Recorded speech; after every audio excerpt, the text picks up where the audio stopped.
sekarang untuk menjelaskannya bagaimana Mas Yunus. Sekarang? Enggak lah. Saat ini? Iya. Tak kirain tidur dulu, Mas.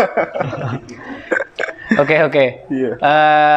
Perang Bharatayuddha. Perang Bharatayuddha itu kan sejatinya kan perang antara kebaikan dan keburukan, kebaikan dan kejahatan. Itu kalau dianatomikan dalam diri kita, Pendawa itu adalah sifat baik yang ada dalam diri kita. Sedangkan Kurawa itulah sifat buruk yang ada dalam diri kita. Nah, sifat Kurawa itu kan 101. Kurawa kan ada 101 orang. Nah, sifat buruk kan banyak banget dan berkembang. Makanya di film Mahabharata itu, ada di cerita Mahabharata itu, Kurawa itu banyak. Nah, kalau di dalam anatomi tubuh kita itu pasti ada Sengkuni. Di Mahabharata juga ada Sengkuni. Nah, apa atau yang ada Sengkuni yang ada di dalam diri kita? Itu namanya adalah amigdala. Kelenjar amigdala. Pernah dengar, Mas? Iya, pernah. Pernah ya. Nah, tapi kalau bagi manusia umum, amigdala itu penyelamat. Versinya Duryudana, kalau manusia umum, yaitu dia penyelamat dia, ya kan? Anggapannya kan penyelamat dia. Tetapi kalau diterapkan dalam kehidupan yang sudah ke dalam, itu dia menyesatkan. Amigdala itu adalah saingan dari gland pineal. Nah, gland pineal itu adalah Krishna. Idolanya jenengan? Idola saya. Ya, Krishna itu kan gland pineal, kecerdasan. Nah, makanya ketika perang, makanya kalau kita menginginkan hidup mulia, kalau kita pengen mendapatkan hidup kebahagiaan, ya kita harus perang Bharatayuddha di dalam diri kita. Supaya antara kejelekan dan kebaikan ini dia perang, setelah perang menang yang mana? Kalau di cerita Mahabharata kan yang menang adalah Pandawa. Berarti kebaikan. Nah, untuk perang situ bagaimana? Ya banyak sekali metodenya sesuai dengan yang diajarkan guru-guru masing-masing orang. Kalau saya sih perang Bharatayuddha ya itu harus meditasi.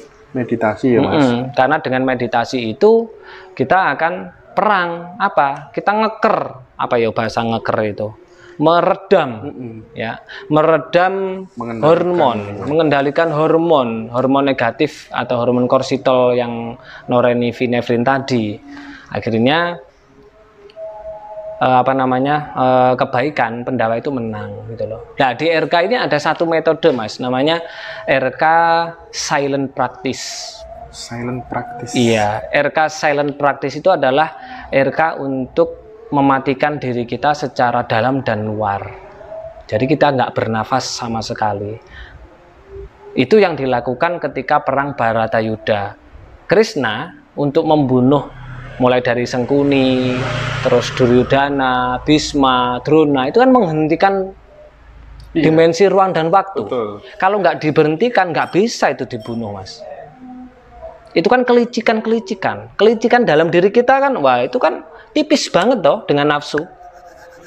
Itu kan tipis banget. Itu kalau kita nggak memberhentikan nafas kita, nggak memberhentikan diri kita, kita mati sak jeroning mati, itu nggak bisa mati, Mas. Makanya teman-teman yang merasakan silent practice itu di dadanya kayak lobang.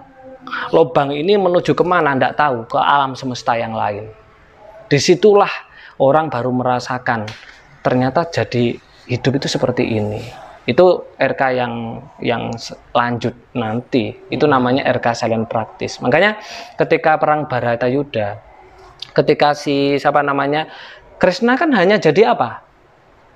Kusirnya Pandawa. Arjuna saja. Iya. Jadi kalau bisa ini kecerdasan kita itu jadi kusir kita. Jangan pikiran, jangan nafsu.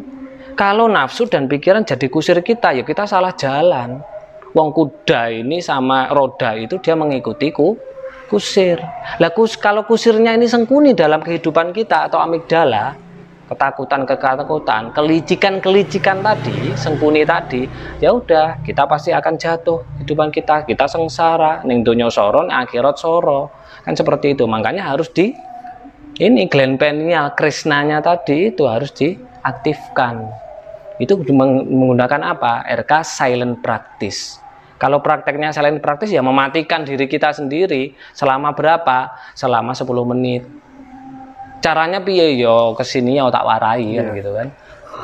Dan nggak bisa praktek jarak jauh karena di situ ada peran pemandu. Wong kalau kita itu sesuai dengan attitude dan akhlak orang minta ilmu itu kan harus menemui guru. Iya, sambil bawa gula kopi gitu Mas ya. Iya, rokok juga. Tapi saya nggak ngerokok loh Mas.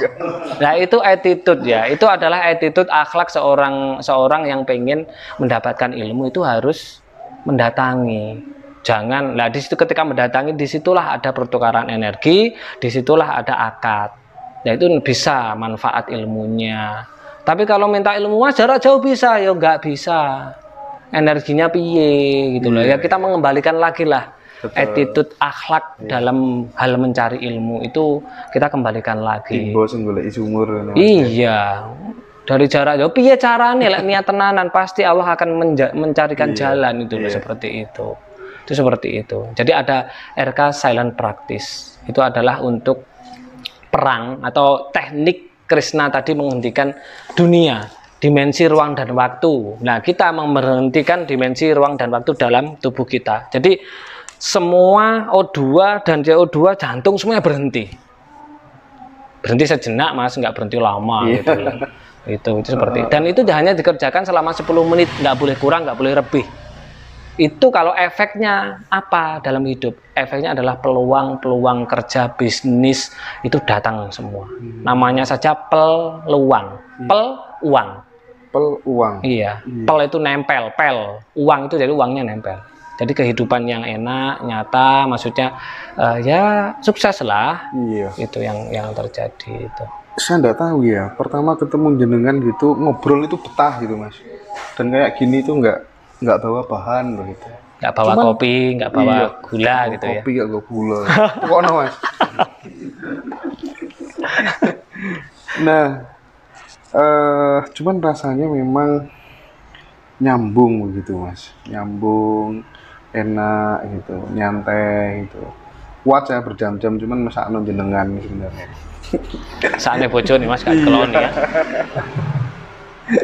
Ini yang jelas semakin hari waktu untuk keluarga mungkin agak berkurang ya, agak berkurang. Tapi mudah-mudahan senantiasa diberikan kesehatan ya. Tapi memang sudah konsekuensi kok istri gitu saya dari awal menikah sudah saya bilang. Saya backgroundnya adalah seperti ini.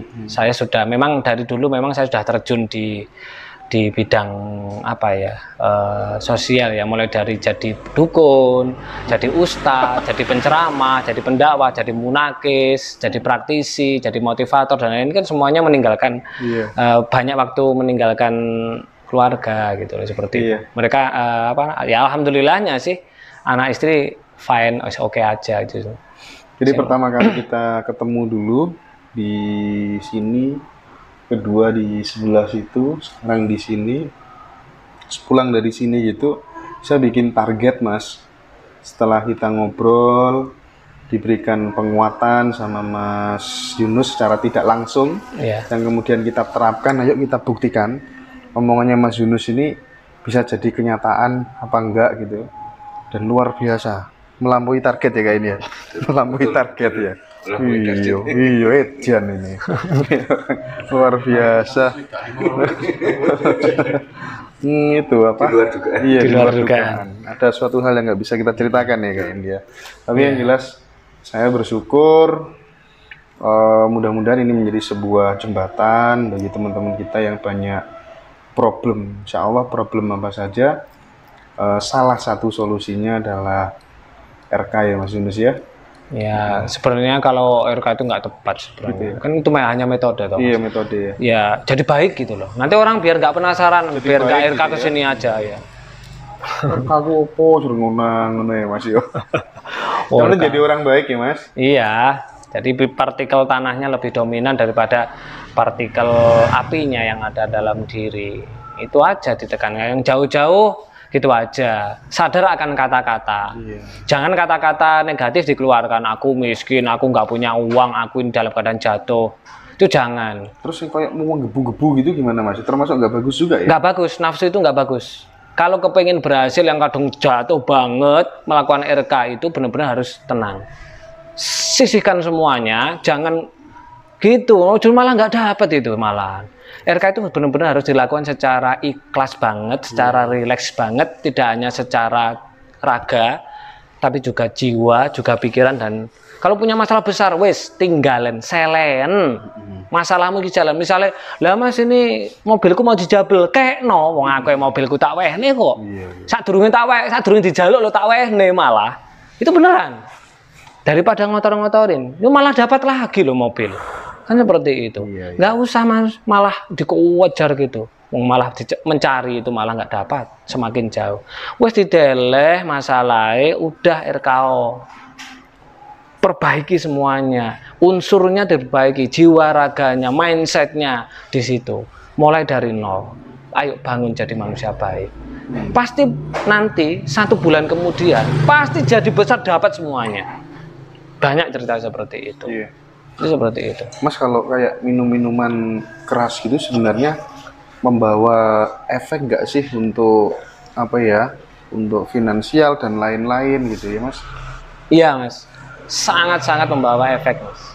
Sangat. Ya, unsur di dalam raga manusia itu kan sudah sempurna ya. Ada api, ada tanah, api, air, angin, dan 4 tadi ya. Dan satu lagi langit. Itu sudah nggak usah lah. Nggak usah ditambahi unsur lain. Unsur alkohol, walaupun itu bentuknya cair, itu zatnya berbeda. Di dalam tubuh kita ini sudah ada apinya, sudah ada nafsu, sudah ada ego. Itu kalau ditambahin sama alkohol, akhirnya apinya membesar, jadi serakah, jadi arogan. Dan itu kalau sudah besar unsur partikel apinya, otomatis unsur partikel tanah, uang tadi nggak mau mendekat.